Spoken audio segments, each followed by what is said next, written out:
Have you ever met one of those people who just can't be stopped? It's like they're unstoppable. Yeah, I have. Me too. What's their mystique? Nothing stops these people. Don't stop. Welcome to Mission Unstoppable with Coach Frankie Picasso. You're about to meet some of the most amazing people. Stop. Don't stop. They've accomplished their goals despite insurmountable odds. They beat adversity, physical hardship, and traumatic events, and emerged triumphantly. They're people just like you and me, and they're winners. Are you unstoppable? Here's Frankie to show you how. Have you ever met one of those people who just can't be stopped? It's like they're unstoppable. Yeah, I have. Me too. What's their mystique? Nothing stops these people. Don't stop. Welcome to Mission Unstoppable with Coach Frankie Picasso. You're about to meet some of the most amazing people. Stop. Don't stop. They've accomplished their goals despite insurmountable odds. They beat adversity, physical hardship, and traumatic events, and emerged triumphantly. They're people just like you and me, and they're winners. Are you unstoppable? Here's Frankie to show you how. Hello there, and welcome to Mission Unstoppable. I am your host, Frankie Picasso. You know, today it has been almost a year to the day that on November 25th, 2008, when I first had the privilege to interview Dr. Alan Hamilton about his book, The Scalpel and the Soul. And I believe that the radio show was Quantum Radio. I don't have it anymore, but I am thrilled that 8 years later, I once again get to go on a mission together, and I'm very excited to have the pleasure of speaking to Dr. Alan Hamilton about all manner of things, including his latest book, Lead with Your Heart, Lessons from a Life with Horses, a book which consists of over 100 thoughtful essays, thoughts that came to him while working with his horses, especially Romeo, and the essays are metaphors for our own personal, professional, and spiritual growth. Now, as an award-winning author and celebrated neurosurgeon, Dr. Hamilton uses his understanding of the human brain. He combines it with nearly 30 years of experience training horses, and this is where the magic happens. He offers us, the reader, wisdom on such universal themes such as leadership, motivation, ambition, and humility. Dr. Hamilton has been chosen by his neurosurgical peers as one of America's best doctors, and for the last 18 consecutive years, he was selected as one of the leading intellects of the 21st century. He's also a decorated Army officer who served in Operation Desert Storm, and for those who love trivia, for the last several years, Dr. Hamilton has served as a medical script consultant on more than 150 episodes of the TV hit show Grey's Anatomy and 4 seasons with private practice. There is so much to say and learn about Dr. Hamilton, but let's leave those bits unsaid until we can uncover it together. So please welcome Dr. Alan Hamilton. Welcome, Alan. Hey, Frankie. Thanks for having me again. It's great to be back.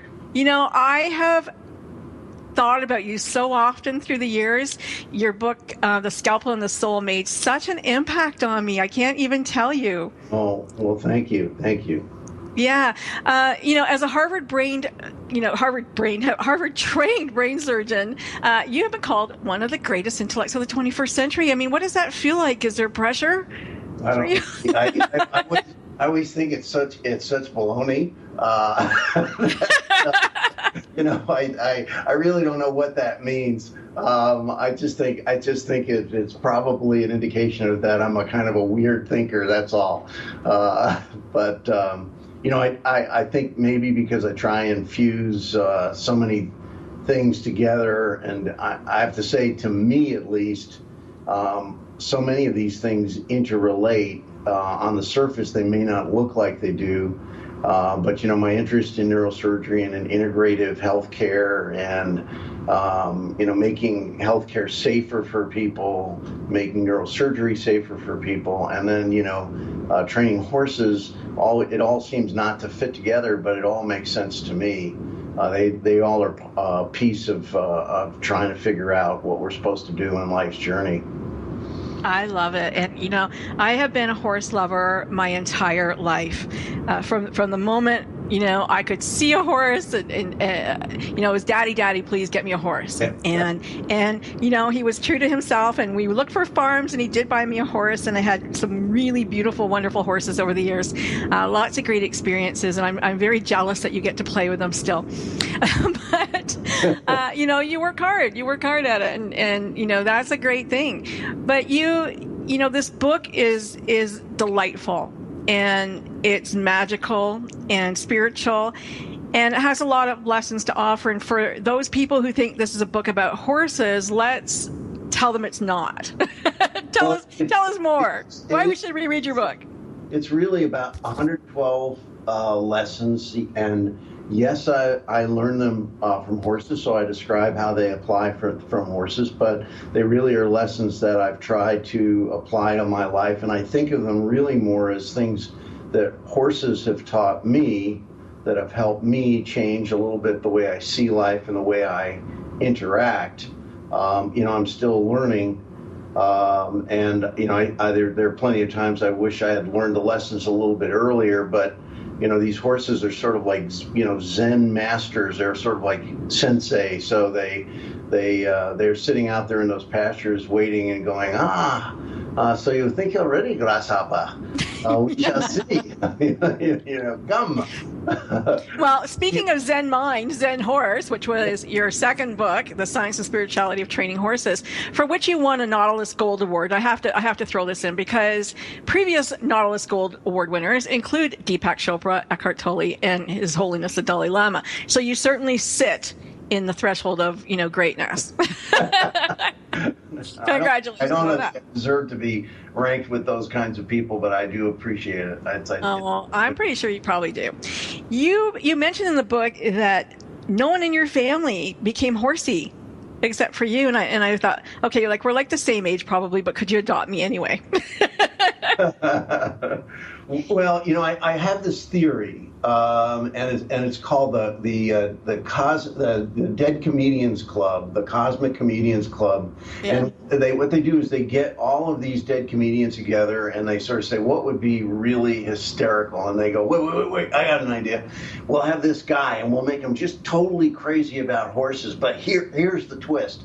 You surround him with a family where absolutely no one wants anything to do with horses. And then let's see what happens to him. So, my family was always has been very supportive of my love of horses, but they never got the bug. And I remember I bought my daughter a pony, and I put it outside her window with a big bow on it, and I pulled up the blinds, and I said, "Duh," and she goes, "What else did you get me, Daddy?" Because it was just like, no. Well, the pony was fine. It was a wonderful pony, and it was a wonderful friend for one of, it was sort of buddied up with one of my horses, and I loved using the pony for kids, but it wasn't something that moved them. And I think,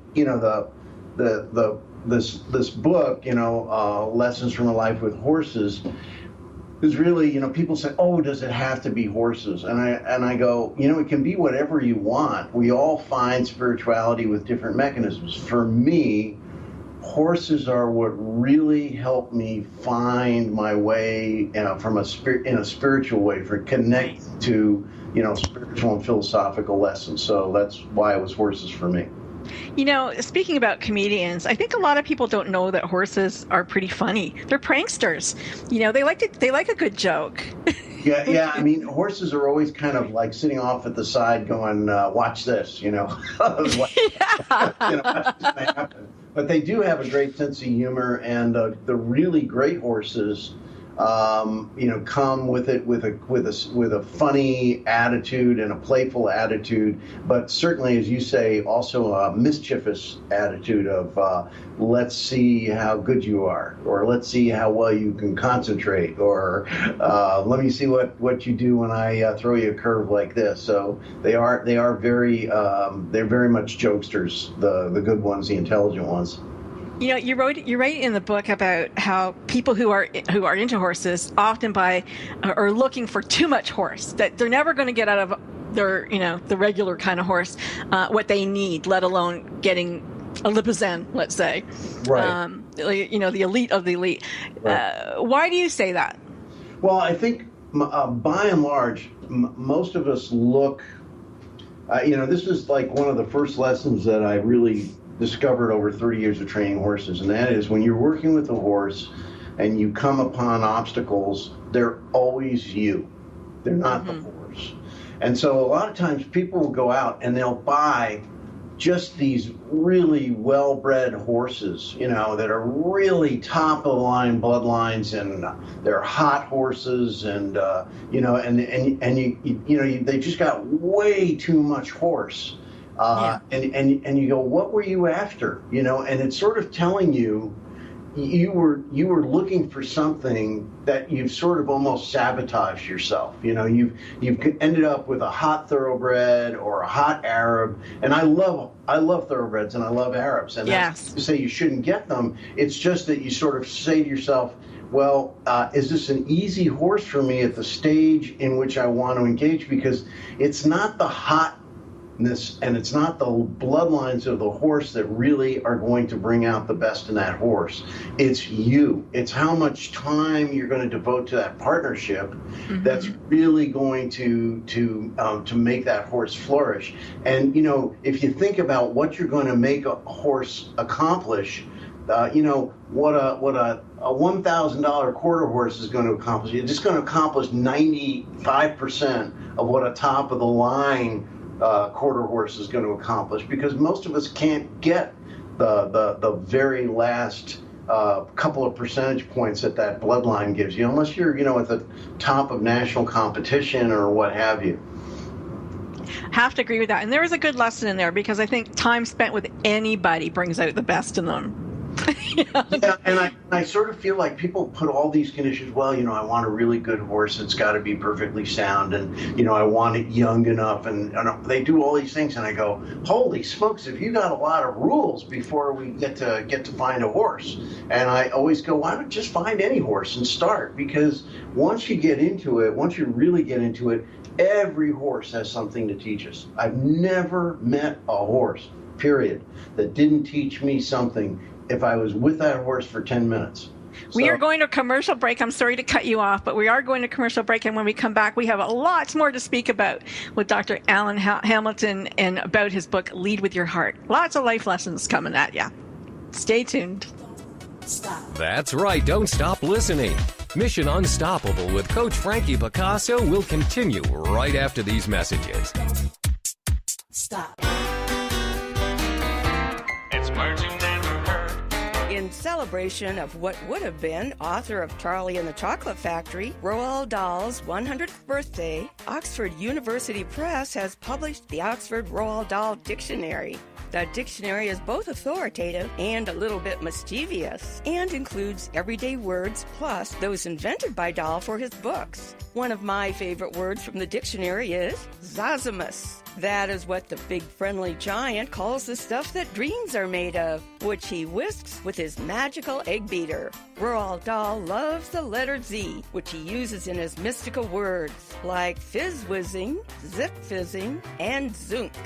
By now, you might be feeling a bit biff-squiggled. That's another word for confused or puzzled. It's words you never heard. I'm Carolyn Davidson, and you can have fun challenging your words you never heard vocabulary with my free app, Too Funny for Words. It's the Fitness Minute with fitness expert Annette Hammond. Women's Health magazine cited a recent study that showed 41% of women said the main reason they do not eat better is because they do not have enough time. It takes time to plan healthy, low-calorie meals, not to mention going to the store and buying the right foods. But it's worth it. A survey by the CDC found that almost 40% of people who lost a significant amount of weight and kept it off planned their weekly meals. Map out your meals for a week, spending just an hour or two on the weekend shopping for a week's worth of healthy meals will save you time and pounds in the long run. If you take the time to plan out what you're going to eat and have it on hand, you will be successful in your weight loss and not be tempted to eat junk food. Mapping out your eating is a good idea. For the Fitness Minute, I'm Annette Hammond.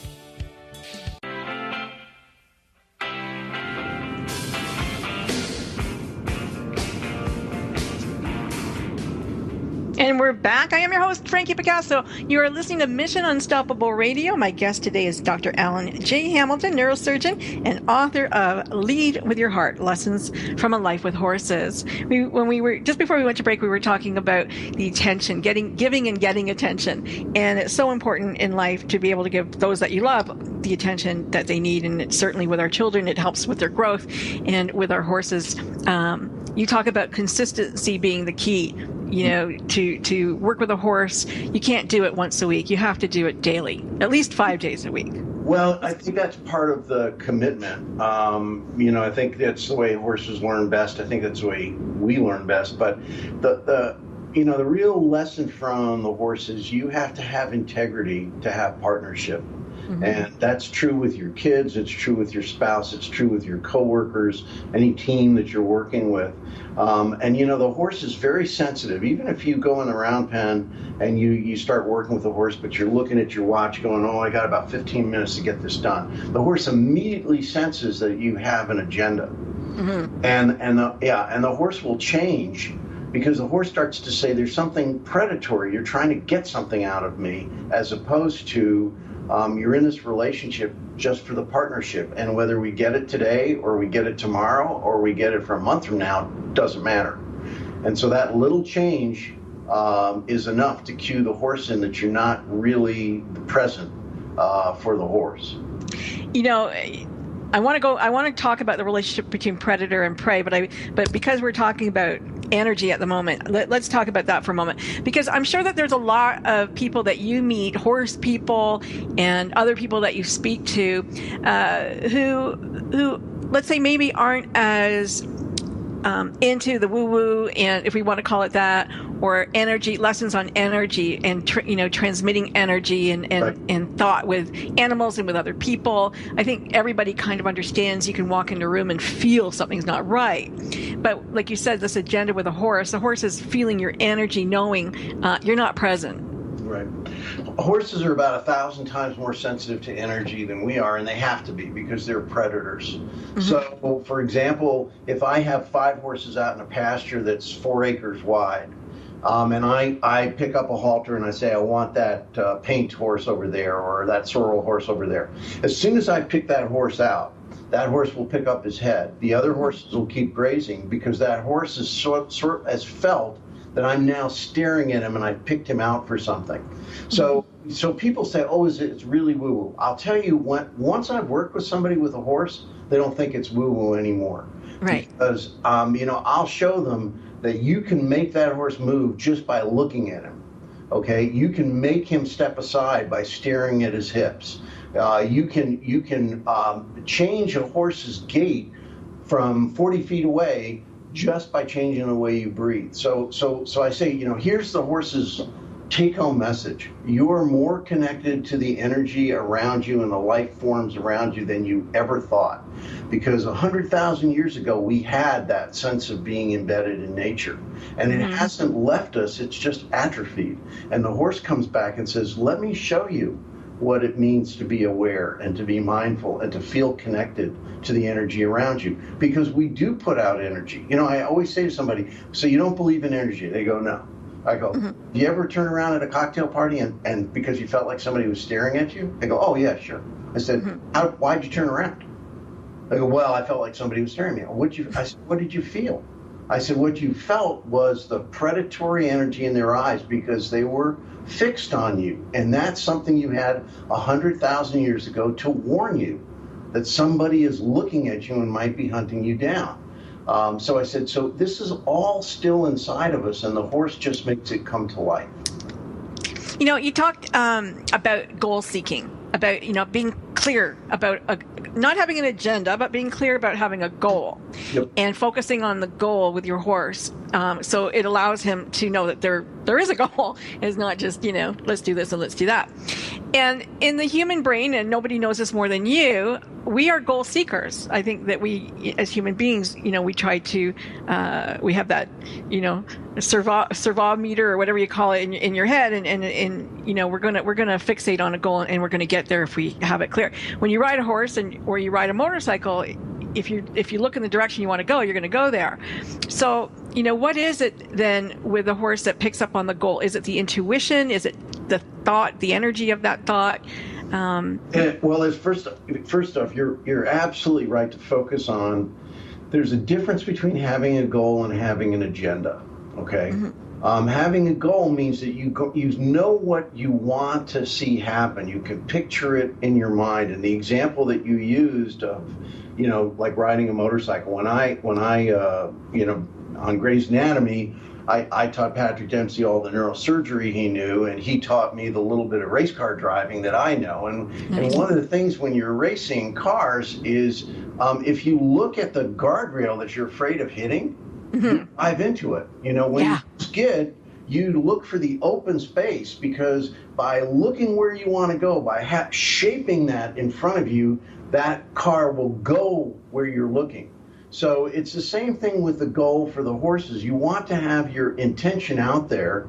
You want to be able to see what you want to have develop, but you don't want to be attached to it. In other words, if it doesn't happen, you don't care.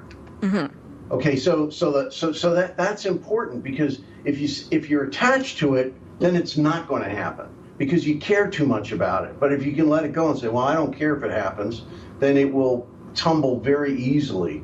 So when I describe this to people who are training horses, I say it's like skiing downhill. When you're not attached to the goal, it's very easy. It's like skiing downhill. When you're very attached to the outcome, that's like trying to ski uphill. You're making it very, very hard for yourself. So I said, so let go. Just let go. And when you let go, things happen. And it's one of the primary lessons that you learn from a horse is when you hold on too tight, the horse can't do it. You talk about let's talk about predator and prey, because a horse is a prey animal. Humans are predators, as we know. And you suggest that all a horse wants is peace. All they want is peace. And as human beings say, oh, all I want is peace too, but not necessarily true. No, well, first off, don't forget we're the uber predator of the planet. We've made hunting we're the sport. Yeah. So when people say to me, what's the difference between prey and predator? The example that I like to use is I say, well, let's look at a thoroughbred racehorse versus a greyhound race. Okay. Thoroughbred race, you lock them up in a gate. The gate suddenly bursts open. All the horses are trying to outrun each other, so to speak, to try and escape the predator, and they're getting their rear ends whacked, and then they finally get over the finish line. That's not to say horses don't have heart, they do, but those horses are the ones that want to run the fastest away from the other horses. So they get across the finish line, they go, whew, that's over. Okay, now the greyhounds, they have to have a mechanical rabbit. They have to have something. They go, what are we here for? They go, oh, I got to chase that. That's what I'm here for. That's what we're after. We're after the goal. We're after something that we're seeking something. And so predators are very goal-oriented. We go towards what we want. We have to have a treat. We have to have a promotion, a bigger salary, a bigger house, a better, bigger sports car, whatever you're after. But we're always after something. While the prey animal is going, look, when life is good, it's just me and a couple of buddies in my herd, and we're in this beautiful pasture, and as far as the eye can see, there's nothing threatening anywhere. So the horse is after peace and tranquility. We're after, what can I get? That is a major difference, and so the horse is teaching you how to use peace and tranquility versus I got to get something for me. So it's a very different perspective. And, they say if you want to be different, you got to see different. And so seeing the world through the eyes of a prey animal is very revealing. Yeah. You tell us that we can learn leadership through the horses. You talk about the 4 C's of command, control, compassion, and communication. What is it, or how is it that a horse is going to see us as its leader? Okay, so one of the things, and today's probably a pretty good day to talk about leadership. Yes, yes. So one of the things the horse is looking for is, does the leader put themselves at risk?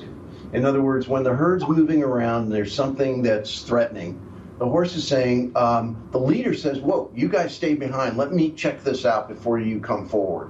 When the horse is looking, it doesn't say, well, let me see if there's enough water in that water hole for me. Or let me see if there's enough browse just for me. The horse leader, the alpha mare, has to be thinking, is this enough for the whole herd? Is this enough for everybody? Are the weakest, think about a pride of lions. The biggest lion takes whatever it wants off the carcass, and then whatever's left is left for the weaker ones. That's not how prey animals work. They go, we're a we. We have a common good that we have to think about. When you have a herd. You can have a herd of two, you and your horse. But when you have a bunch of horses in the field, is there still a lead horse, or are you the lead horse? No, well, it's quite different. If you have a group of horses that are by themselves, there's always a hierarchy of dominance, and that's because horses can't afford in a moment of flight to suddenly say, let's take a vote in which direction we go. Right, yeah. Right, so that's one of the reasons why they put such a premium on leadership, because they go, when we move, you're going to tell us where we go, because we have to trust you. Now, that's not to say when I go out into the field and work with those horses, they go, oh gosh, here comes that ugly two-legged horse that we always work with. But they always go, okay, but when he comes, he's in charge. And so, but again, they're looking to see, are you fair? Mm-hmm. Are you compassionate? Are you kind? Can they trust you? Because if they can't, they're not going to let you be the leader of that herd. They're going to run off and they're going to say, we're over here and you're not part of this herd. That's how horses punish other horses, is by saying, they don't hurt each other the way we do. They just go, you can't belong to this group until you behave. Yeah, and that's very painful, especially when you want to be part of the group so badly. Right. The horse goes, well, no, I have to be part of the herd. That's my identity. And they go, not till you learn to appreciate belonging to the herd. And then, believe me, very quickly they go, okay, I'm sorry, and I'm back in the herd. Yeah. I just love them. They're so cute. Oh my gosh. Lessons from the herd, for sure. We are going to go to a commercial break. And when we come back, I want you to tell the story about when you gave your leadership over to your horse. Okay. And I think that's a really great story and a great analogy for leadership. We're coming right back. Stay tuned. Stay close. Don't go anywhere. You're going to want to hear this great story. Stop. That's right. Don't stop listening. Mission Unstoppable with Coach Frankie Picasso will continue right after these messages. Stop. It's words you never heard.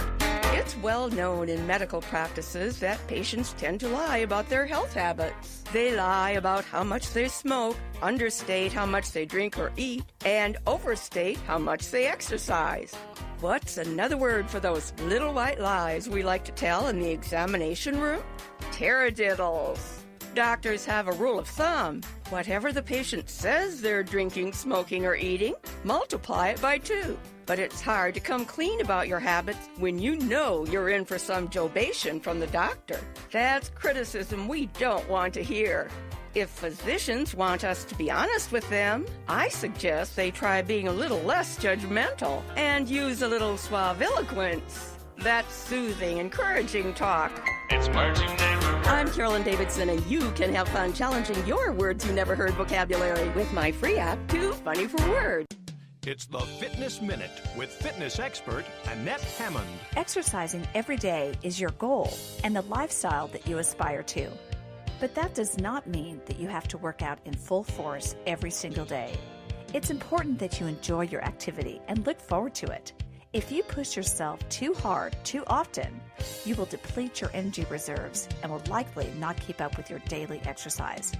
I encourage you, though, to designate some of your exercise sessions as fully engaged workouts, where you are all in and giving it your all. You are upping your effort and pushing yourself to the next level. Workouts like that leave you refreshed and invigorated. Picking up the pace in your workout, whether you are swimming laps, running, biking, or walking, will give you an awesome workout. Being fully engaged in your workout pays back fantastic dividends. For the Fitness Minute, I'm Annette Hammond. Like us on Facebook.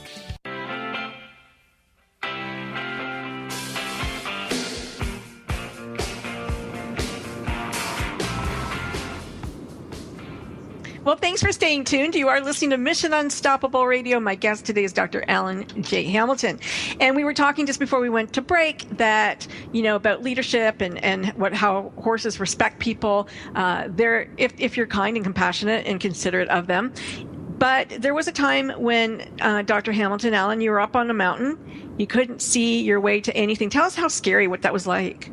Well, we were on a trail ride. There's a mountain range near here where I live in Tucson, Arizona, called the Rincons, and we were coming up the backside of this mountain range. And as can happen sometimes, you can be on one side of the mountains and the weather looks fine, and then you get up over the crest, and then suddenly you see a lot of weather coming towards you. In this particular case, it was a really bad storm coming up the mountainside. And before we knew it, we were, in pea soup. We couldn't see anything, and then it started snowing, and we were in the rocks and the crags, and the footing was terrible, and we had no idea where we were going. We couldn't see. And, it was a really hairy situation. I mean, you're up on this mountain. You have no idea if you're going to walk off a cliff or break your horse's legs or pitch off the horse. So, I'm just trying to pick my way, and I have no idea where I am. So how do you pick your way? I'm going backwards and forwards, and we're not going.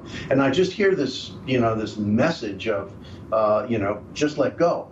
And I ignore it for a couple times, and I keep trying to mess around. And it says, just let go. And finally, I realize I'm going nowhere. So I just take the reins and I knot them and I leave them on my horse's neck. Sonny was the trail horse that I was on, and I would put him on his neck, and I just let go. I held on to the horn of the saddle, and I just said, okay. And Sonny picks his way through the rocks, and we're in the clouds. I have no idea where we are. And then about an hour later, I hear this clump, clump, clump, clump, and I realize we're on the wooden bridge that leads to the parking lot that's 5 minutes away from the parking lot, and he's brought me all the way down the mountain safely. And it was just one of these moments that you just a vivid reminder of you're not in control of things as much as you think, and sometimes letting go and surrendering allows for the other elements in life around you to help. Letting go. I mean, the voice that you heard, God, Sonny, who did you think? I think I always thought it was Sonny just trying to say, hey, buddy, I'm trying to let you know you're not going to get us out of here. I can, but you can't. I don't know. I've always thought it was, Sonny kind of getting in my head and suggesting something to me. It's really interesting. I believe that. And I took an amazing animal communication course with this woman. She was a scientist, and she lives in California. And working with her and with the other people in the class, it was amazing how maybe 90% of the time you really did hear the animals speaking to you, and were so accurate. It was like incredibly just an amazing experience. So, yeah, I do believe that your horse spoke to you. I've been around a handful of animal psychics and I kind of always think that's interesting. I don't understand. Yeah. I always think it's interesting. But I did have an animal psychic with Sonny. Sonny was born and raised in Colorado. And he's, and obviously in Arizona, we don't have like a lot of running water. But he's really spooked by water. When it rains and there's puddles, or when the irrigation system goes on, he kind of flips out. So, I've worked a lot with him on water. So I didn't say anything to this woman, and she was just around Sonny and something, and then she suddenly says, "Wait, what's this problem with water?"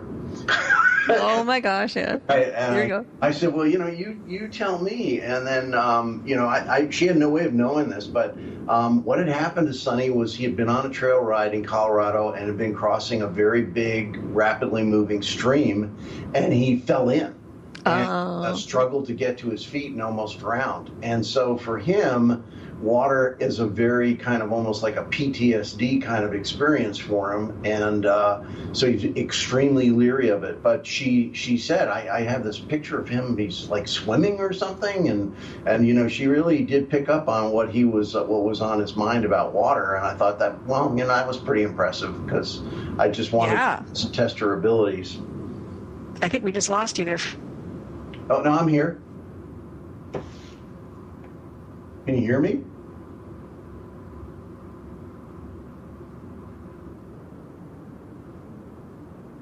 Okay. Ah, okay, sure. So, I think sometimes with, psychics, they're unusual. Those are people who are particularly in tune in a way that I think most of us aren't. But that said, every one of us can get in tune with horses. That's one of the things that I love about horses. Even if you're frightened to death of a horse, you can still have an interaction with that horse 20 feet away and still get this incredible experience out of them. And I think that's one of the things that we're missing in life a lot. Many of us are at risk. We've cut ourselves off from nature to the point that we're impoverishing our own lives and our own well-being. So it's one of the things I'm really encourage even groups for inner city kids. I love having them come out and start to work with horses. And I've done work with, for example, at-risk youth that are out of the juvenile justice system. And a lot of these kids are, gangbangers and that sort of thing. But, when I put them with a horse, I go, you will get out of this horse everything that you put into it. And this horse will never deceive you. This horse will never be deceitful. This horse will never pretend to be your friend just so he can lure you in and knock your block off. This horse will be perfectly honest with you all the time. And for some of these kids, it's the first time they've ever had a relationship like that. It's amazing. I love how animals teach us so many things. I love how, when you take dogs into the prison system and kids working with horses who've never even seen, any animal really in their life. I love when, it used to be in the old days when you could order, as a doctor, you could say, like many times with kids who were dying, I would just say dog to be at bedside 3 times a day kind of thing. But they started putting all sorts of rules in place and they go, well, there's a big health risk with bacteria. And I said, well, the dogs are willing to face it. Exactly. I said, we have terrible bugs that are, resistant to antibiotics. It's not the dogs that are going to bring in bad bacteria. It's the human beings who are bringing the bad bacteria. But I find the presence of animals in every form is so therapeutic. So therapeutic. I just want to put therapy dog on every animal. You're just absolutely. You're a therapy animal. Dog, therapy bird. My wife's a clinical psychologist, and she knew this guy who used to do animal therapy with a turtle. Oh, you're kidding. so that, it doesn't matter what the animal is. It matters that there's a very interesting experiment. It's kind of surgical, but I'll sum up. Let's talk about it.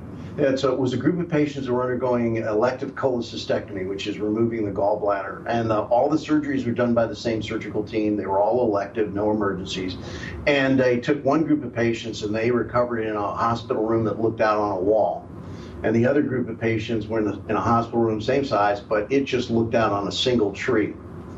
And the group that looked out on a single tree had lower narcotic requirements, got out of the hospital faster, and had less complications. And you go, really? One tree? And that's how important our connection to nature is. Yeah. We don't realize it. We sell ourselves short. We were raised in the bosom of Mother Nature. And we are geared to wanting to be in nature and look out on nature. Think about all those pullouts that you see on the road where it goes view, and you go, why do we all stop there? Well, because we're all motivated to look out onto nature. It's part of the way we're wired. Since we're in the hospital, let's talk about teaching residents bedside manners through horses.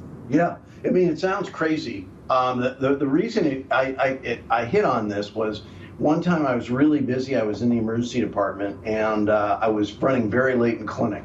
So I ran up to clinic and I had all these residents and students with me and all the patients were already in their exam room. So I kind of rushed in and I just opened the door and the patient screamed. Now they weren't naked or anything. It was just I was so abrupt. Okay, it was like a big rush into the room. So I thought to myself, geez, if I had done that with a horse, they'd have knocked my block off. And so then that got me interested. And then somebody showed a video of me talking to a patient where this was back when we used to put the films up on the light box. Yeah. And the patient was behind me. And I was talking to the films. And I said, you know, my body language is telling that patient I'm more interested in the films than I am if you can hear me. So I said, but if that was a horse, I'd be standing next to him to send the message that we're partners. So I said, so the next time I stood next to the patient and I said, the physical message is we're looking at your films together because we're a team. And that just led me to develop a course, which we've now taught for 12 years, where I teach the students bedside manner. Because guess what? When you have a 1,200-pound patient who's looking at your body language, you get to be very, very proficient at making sure that you're gentle and that your body language shows that you're attentive. I love that. What great lessons. Yeah, I mean, wouldn't think of it, but we shot video when people would be in the room presenting the case to the other doctors, and all the doctors were at the foot of the bed talking to each other, and the patient was like a paperweight. Yeah. Hello, I'm here.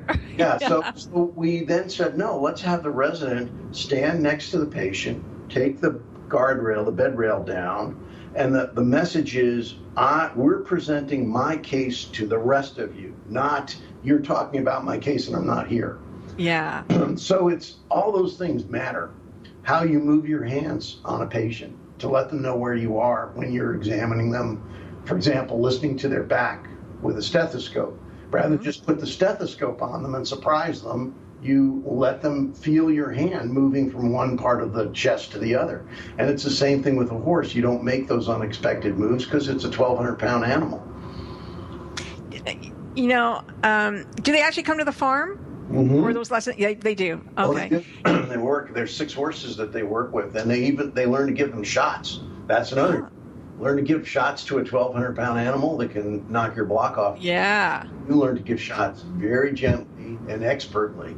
So it's very good for them, and they learn very gentle, calm body language.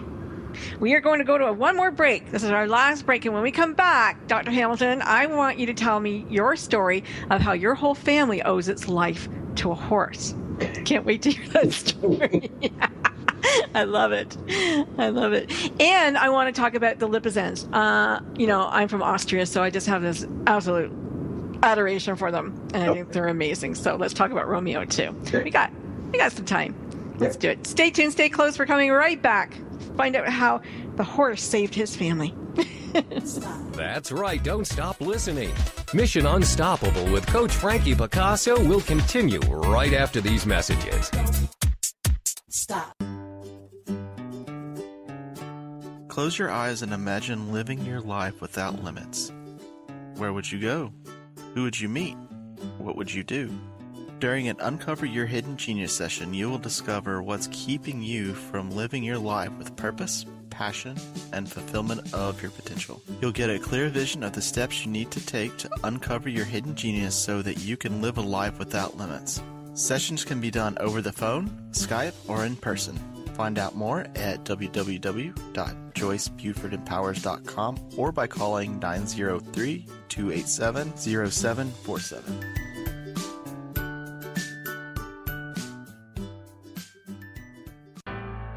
This is the TogiNet Radio Network, broadcasting quality programming to the world. It's merging never heard. So last night, my husband was laughing as he was reading about the differences between men and women. According to the article, men get single tusks or hiccups more often than women. Everyone knows that women are better at multitasking than men. I'm good at both multitasking and procrastinating, which means right now there are 28 things that I'm putting off until later. What's another word for a person who puts everything off until the last minute? A cunctator. Women blink nearly twice as much as men, and while men can read smaller print than women, women can hear better. In fact, when a woman says, "What?" she heard you. She's just giving you a chance to change what you said. It's merging never heard. I'm Carolyn Davidson, and you can have fun challenging your words you never heard vocabulary with my free app, Too Funny for Words.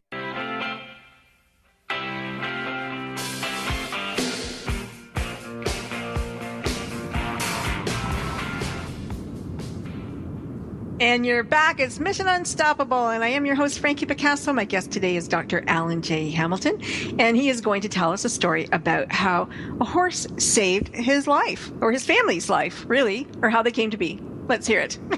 Well, my grandfather raised me. My household was one where there was domestic violence, and my mom got herself and my brother out of there. My grandfather helped raise us, and he was a cavalry officer and a very accomplished equestrian. He ridden in the Spanish riding school. Oh, yeah. So everything that we did together was always, we were both horse crazy. I guess part of it was genetic and part of it was just nurture, environment. But we just did everything with horses. And when my grandfather went to World War I, he had a wonderful horse named Otto. And he told my grandmother when he left not to worry because nothing would happen to him. Otto would take care of him. And in 2 years after the war was going on, in 1916, my grandfather's cavalry unit came over a ridge and they were hit by mortar fire on the other side. And shell went off, and Otto did what he was trained to do. He reared up and took the full brunt of the shell. And it blew his legs off and eviscerated him. My grandfather, he saved my grandfather's life. My grandfather had to shoot him. Yeah. Although they were forbidden to use their bullets to shoot their horses, he did. And later, my grandfather was awarded the highest medal for military valor. It was given to him by the Emperor Franz Joseph himself in the palace, the Habsburg Palace. And when I was a kid, I was fascinated by this beautiful medal, as you can imagine. And I would always want to see it. And every time I would ask to see it, my grandfather would take it out of the case and would show me the picture of Otto inside the case. And he would say, I never want you to forget that we all owe our life to Otto. We all owe our life to that horse because none of us would be here if he hadn't given his life up for me. And so that was, I have a picture of Otto. I'm going to cry. Yeah. I always remind myself Otto was the one who saved us all. But I think because of my grandfather, I raised Lipizzan. Horse. And they're a wonderful, wonderful breed of horses. Unbelievable. And they're beautiful line, more than 450 years old. And I had Lipizzan stallions, and stallions are notorious for being hard to handle. Even though they were dealing with stallions most of the time. I would use them with perfect novices. They were perfectly well behaved, and I had wonderful, wonderful friendships. I had a beautiful horse that was just my go-to horse when I would do demonstrations and everything. And he was named Romeo, and he passed away. He developed colic and died. And a friend of mine had done a movie about working with horses called Playing with Magic. A guy named Wayne Ewing, who's an Emmy award-winning director, and if your listeners are interested, it's a beautiful movie about how horses save people and people save horses. It's just wonderful. And we were I'm in the movie, part of the movie, and it was being shown at a film festival. And unbeknownst to me, at the very end of the movie, Wayne had put this film is dedicated to Romeo. So we're waiting for the film to end because they want a panel discussion, okay? Only I get to the end of the movie and I'm just sobbing. I'm in the panel and I'm just bawling my eyes out because of that, what he did to dedicate the film to Romeo. So the whole audience is, just looking at this poor guy trying to wipe his tears and collect himself. But he was my great buddy and great friend and just a wonderful partner. In the book you talk about the magic of 4. Don't ask your horse to do something more than 4 times. Cinch up, your girth 4 times. Right. And I think, I don't know how many times I went out with my horse, Cavalier. His name was Cav. and he was white. He had these beautiful blue eyes. And every single time we'd be out there in the middle of the field, and boom, Frankie'd go underneath the horse. And I should have known better. And, but I was just... he had so much fun doing it. I think it was just like, it's one of those things, it's, you just What's to me the take-home lesson about the girth is, don't take things for granted. Don't just pay attention to the details, do the preparation that you need to do, and then go out and enjoy yourself. But you just can't just walk out there and say, well, I don't have to do anything to earn it. You do. And that's usually how life works, is you have to do something to earn the real pleasures, whether it's you have to hike up to the mountain to see the view, or you have to put your time in training a horse. It's the hard work that pays off. Let's talk about very quickly how we can get this book, and then we're going to talk about Election Day in the U.S. Okay, well, the easy answer is you can get it anywhere, any major bookstore, or on Amazon.com. Or you can go to my website, which is allenhamilton.com, ALLAN, and it'll lead you right to the book and how to get it. Lead with your heart, lessons from a life with horses. Awesome. Okay, so the horses and you have some thoughts about the election today. Right. I actually wrote a blog about what the horses would think about the election. So if you're interested, you can go take a look on my website. Definitely got to read that. But I think one of the things the horses would say is, for America, is you're at the point of shredding yourselves apart because you're thinking about me, and you're not thinking about we, the greater we. And, I think we're on the precipice of some of our institutions disintegrating. And I think what the horse would say to us is, you have to pull all of the members of the herd together. And the trick for the herd to be safe is everybody goes together. So if you want to lead people to prosperity, everybody has to be led to prosperity. If you want there to be justice, there has to be justice for everyone. That saying is you don't judge society by how the most gifted and the most privileged are taken care of. You judge your society by how the least of you, the weakest, the least privileged, are treated. And so, so the way we treat, for example, the people, the refugees from Syria, when you look at those children, you turn around and say to yourself that if you can close your heart to them, then you're closing your heart to everybody. And the horse would say, no, the herd is about all of us. And so I think, the horse would say, go back to the institutions that support the herd and stop thinking about the few and the privileged and how do you eat what you kill and get what you want and not worry about who you leave behind. Well, you know what? You are listening to the horse wisdom from one of the leading intellects of the 21st century, Dr. Alan J. Hamilton, and I couldn't have said it better myself.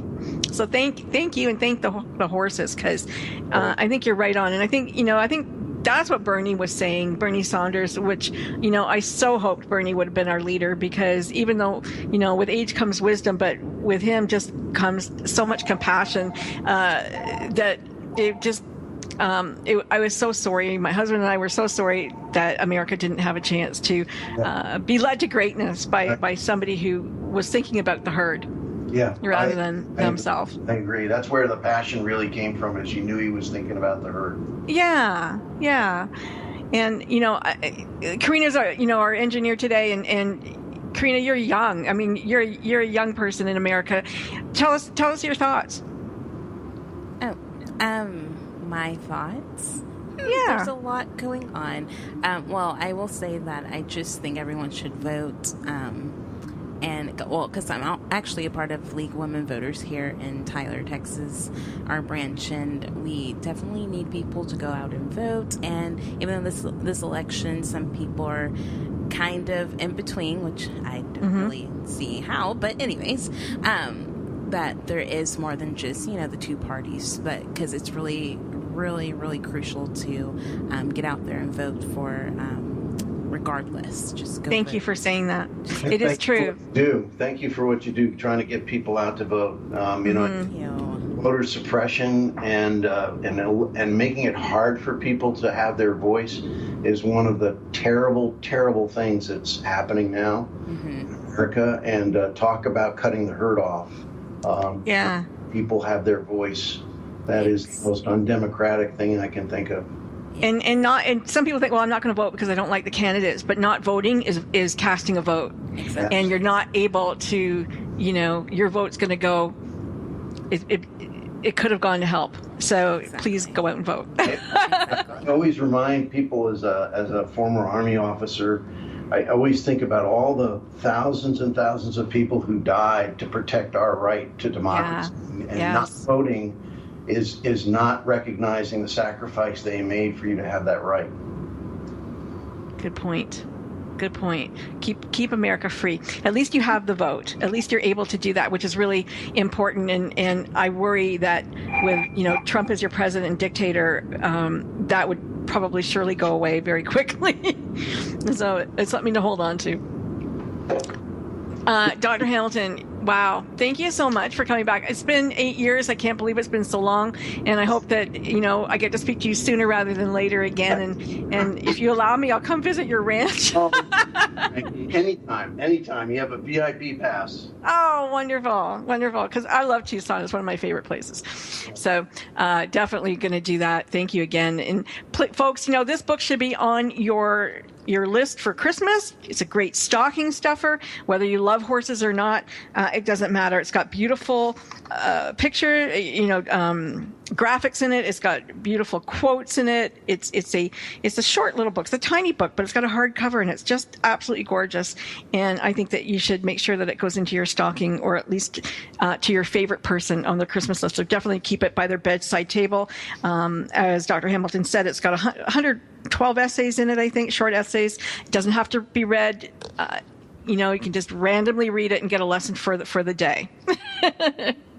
From the horse's mouth. The horse's mouth. Actually. Exactly. Straight from the horse's mouth. Thank you. Again, my guest was Dr. Alan Hamilton. You can go to his website and look at all the wonderful things that he's done. He's done amazing things in his life and has so much to offer each and every one of us. Thank you again for tuning into Mission Unstoppable Radio. I do appreciate it. Karina, thanks again for looking after the show. And we will be back next week. And I hope that you all have a successful election in the U.S. today. I really do. We'll be looking on from Canada and praying. Take care. And don't forget to come back next week.